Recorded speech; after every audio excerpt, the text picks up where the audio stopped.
Comment choisir une entreprise? Le premier grand principe à respecter pour choisir une société, pour la réalisation de travaux, est la mise en concurrence.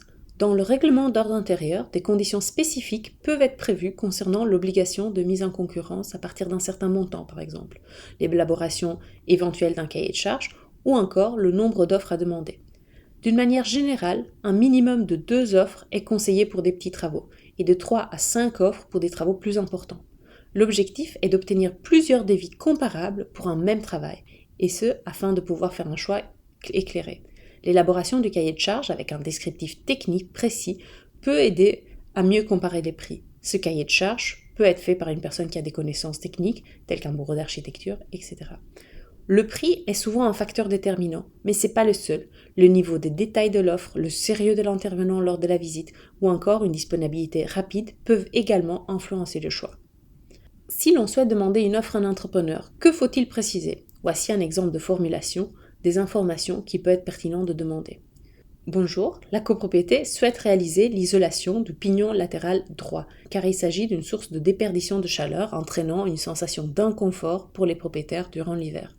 À noter que, pour effectuer l'isolation, il sera nécessaire de surplomber la verrière de l'immeuble voisin, voire photo ci-jointe. Vous trouverez un annexe, quelques photos ainsi qu'une note de Homegrade détaillant les recommandations techniques pour les travaux à entreprendre.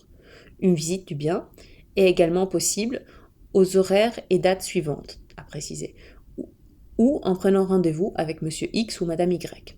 Si ce projet ne vous intéresse pas, pourriez-vous nous en informer? L'Assemblée générale est prévue date de un tel.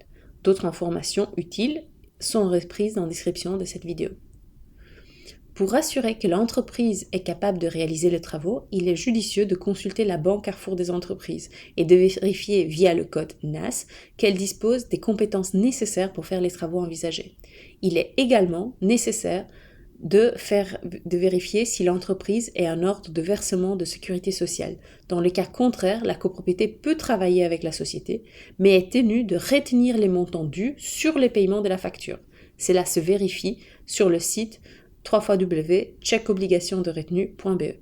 Enfin, il existe aujourd'hui une plateforme en ligne où chacun peut consulter le registre central des interdictions de gérer, JustBan, via JustonWeb, le portail numérique de la justice.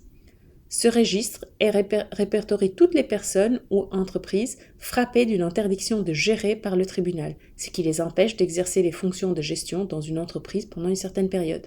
Les différents liens utiles sont indiqués en description.